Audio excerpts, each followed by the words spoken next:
Bismillahirrahmanirrahim. Assalamualaikum warahmatullahi wabarakatuh. Baik, di sini saya akan melakukan simulasi routing dinamik menggunakan software Cisco Packet Tracer. Langkah pertama yang harus kita lakukan yaitu mempersiapkan skema dari routing dinamik.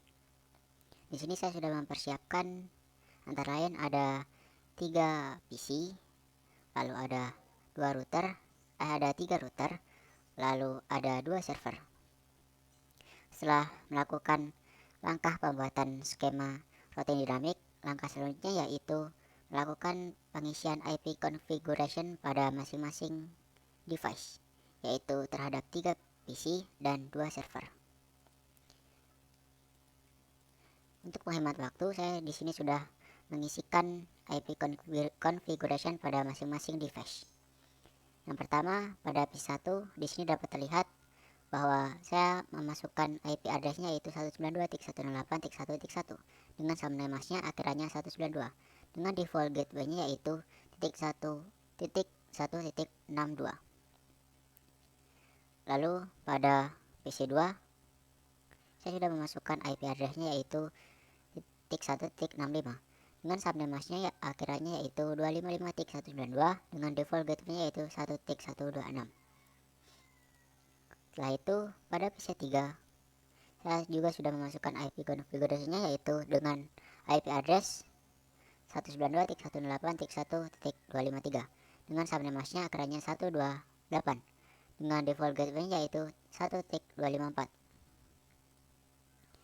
Lalu pada server 1 IP address yang saya masukkan yaitu 33.33.33.1 dengan sambungan masnya yaitu 255.0 dengan default gateway-nya akhirnya saya ganti dengan .3. Lalu pada server 2 saya masukkan IP address-nya yaitu 43.43.43.1 dengan sambungan masnya sama dengan server 1 yaitu akhirnya 0 dengan default gateway-nya yaitu 43.3.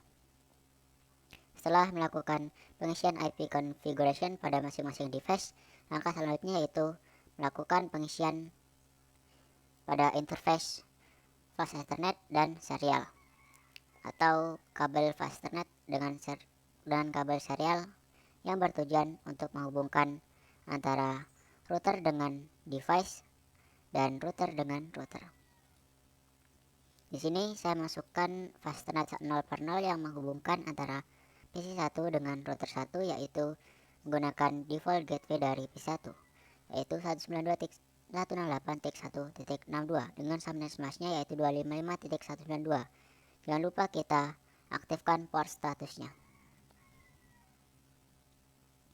Lalu pada fastener 1/0 yang dimana menghubungkan PC2 dengan router 1, di sini saya memasukkan IP addressnya dari default gateway PC2 yaitu 192.168.1.126 dan jangan lupa kita on-kan port statusnya.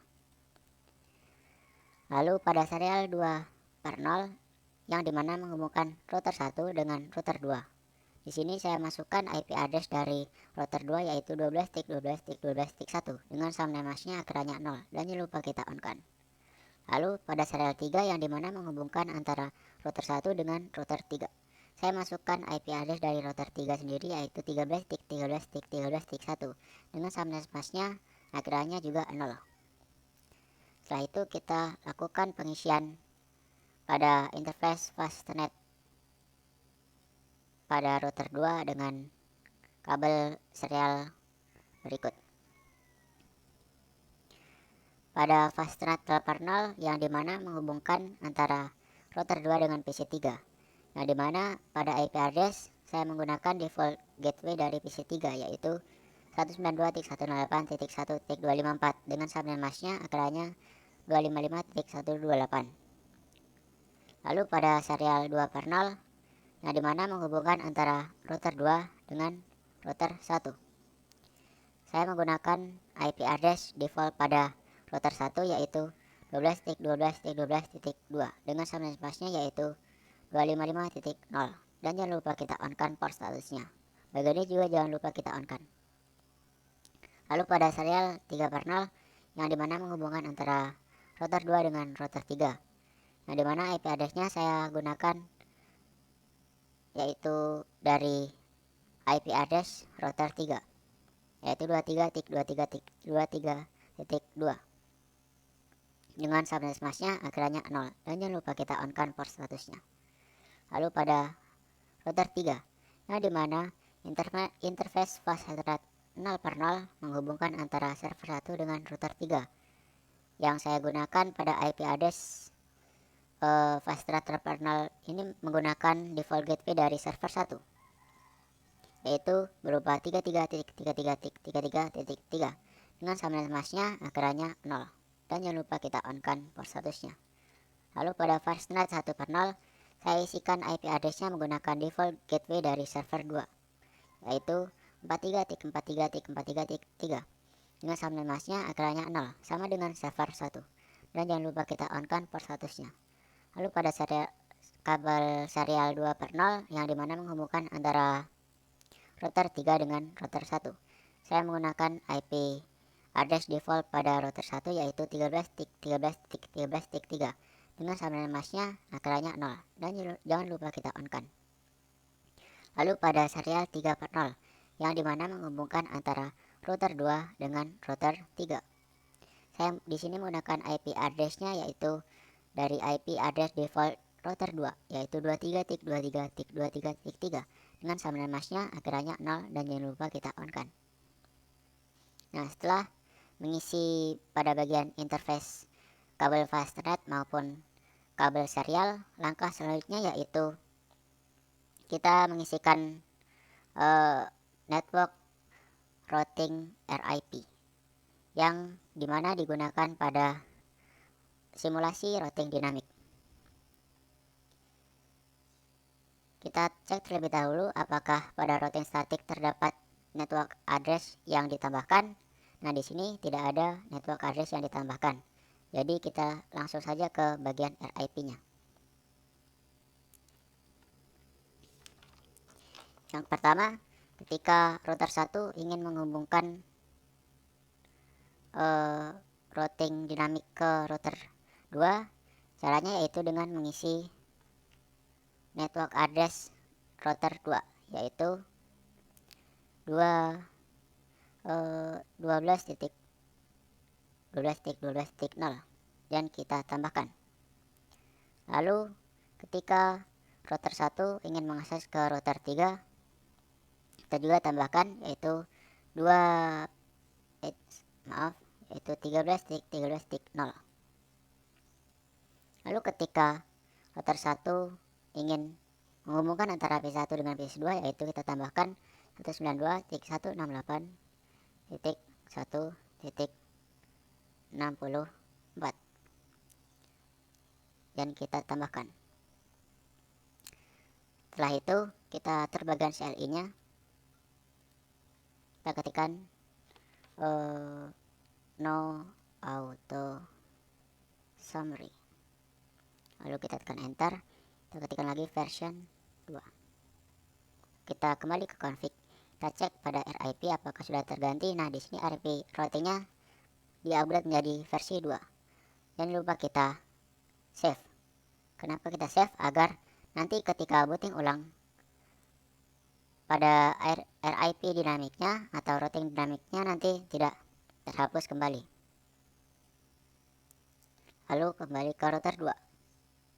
Kita isikan semisal ingin ke router 1, kita tambahkan seperti berikut yaitu 12.12.12.0. Jangan lupa kita add.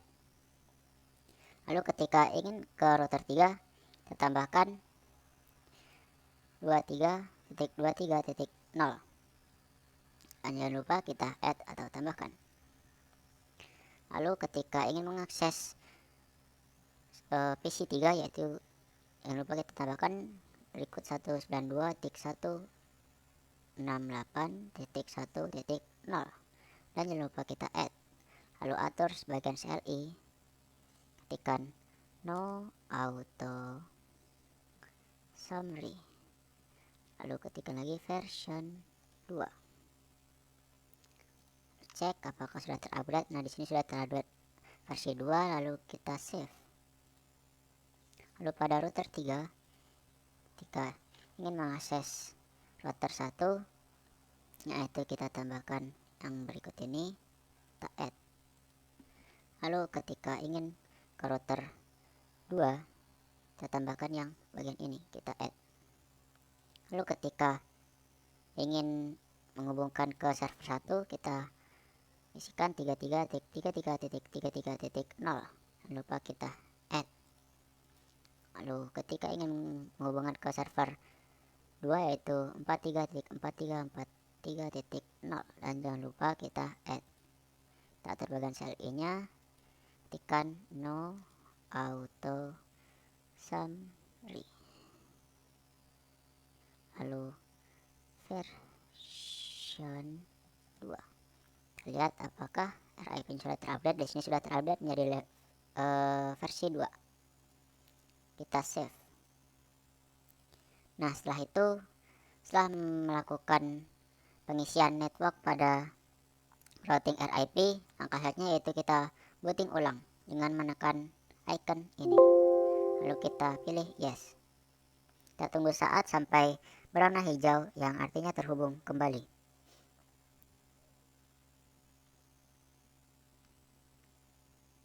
Nah, ini tandanya sudah terhubung kembali pada bagian-bagian tertentu atau ke semua bagian. Lalu kita cek ke CLI, lalu kita ketikkan show IP router untuk memunculkan alamat IP-nya. Lalu tekan enter. Enter lagi. Nah, di sini diinfokan bahwa sudah bisa menghubungkan ke router 2, lalu ke router 3, lalu ke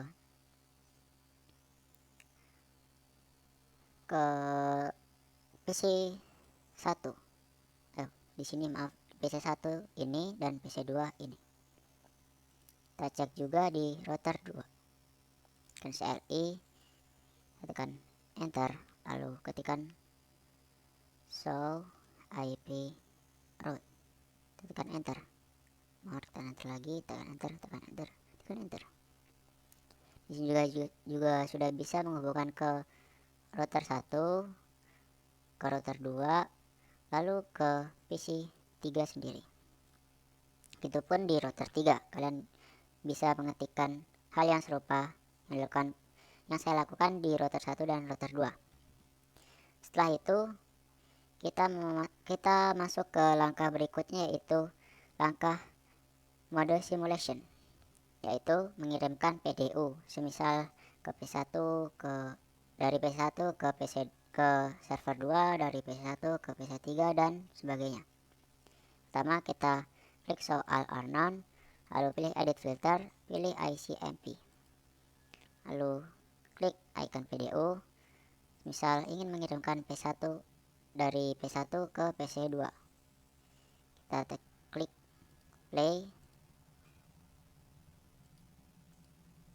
Nah, di sini artinya PDU belum ditemukan.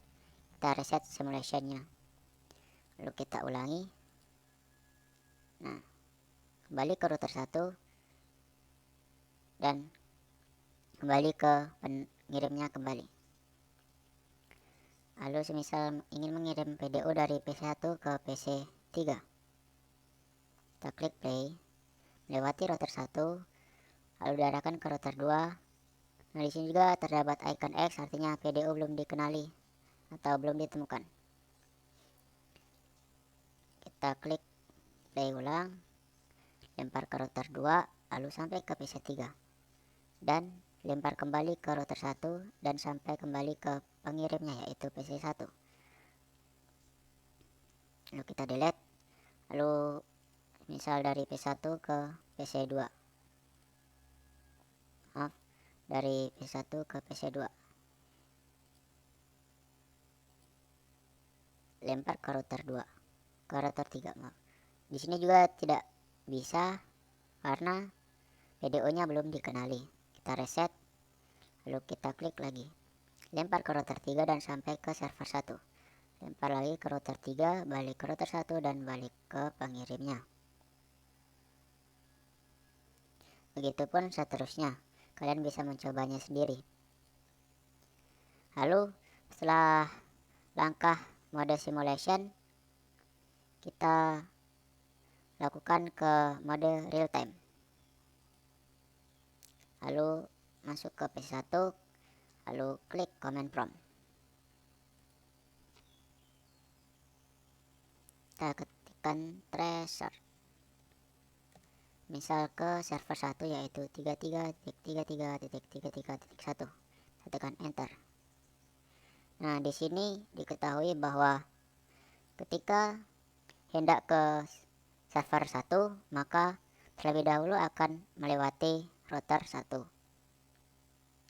Router 1 berikut router 1 lalu ke router 3 dan sampai ke server 1.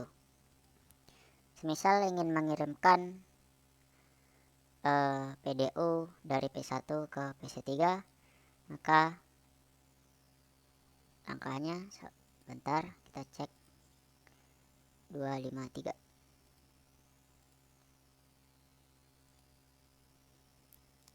Tracer 192.168.1.253. Tekan enter. Misal P1 ingin mengirimkan PDU ke PC3, maka dapat diketahui bahwa terlebih dahulu sampai ke router 1, lalu dilempar ke router 2 dan sampai ke PC3. Itu pun seterusnya. Kita coba ke PC3 ingin mengirim PDU ke PC1, maka router yang dilewati atau perjalanan yang akan dilewati berupa berikut. Ketikkan tracer, lalu IP address dari P1 yaitu 192.168.1.1. Tekan enter. Nah, di sini pertama dilempar ke router 2, lalu lempar lagi ke router 1 dan sampailah ke PC1. Nah, setelah itu langkah berikutnya yaitu melakukan mode simulation, namun dengan memutus salah satu kabel penghubung antar router. Misal P1 ingin mengirim ke PC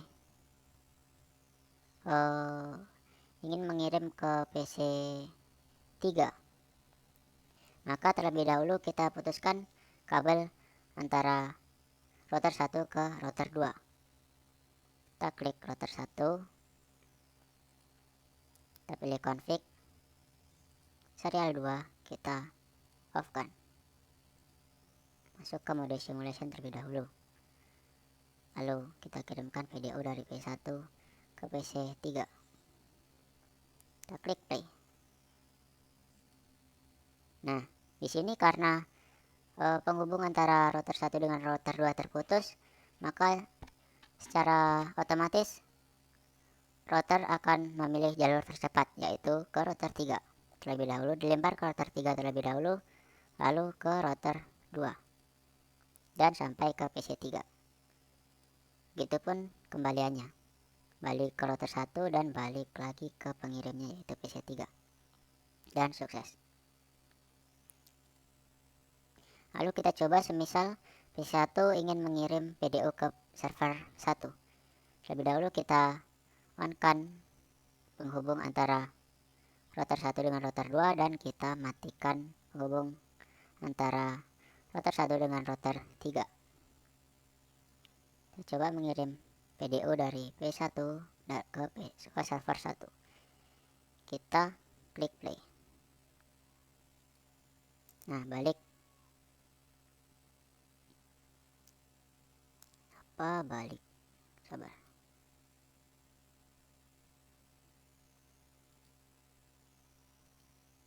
Nah, tadi terjadi error. Dilempar ke router 2 terlebih dahulu karena apa? Karena penghubung antara router 1 dengan router 3 dimatikan. Akhirnya secara otomatis router akan memilih jalur tercepat, yaitu menggunakan router 2 lalu sampai ke router 3. dan sampai ke server 1.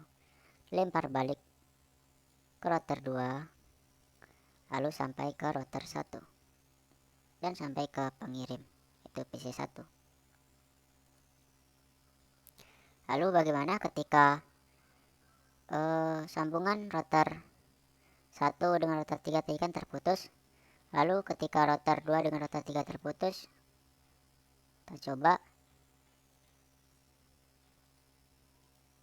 Kemungkinan data tidak akan sampai ke pengirimnya, ke penerimanya.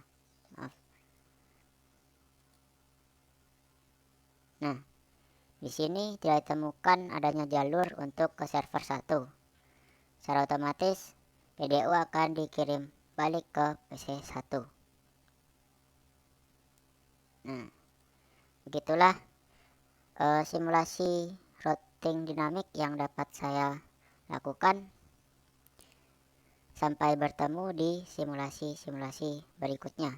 Wassalamualaikum warahmatullahi wabarakatuh.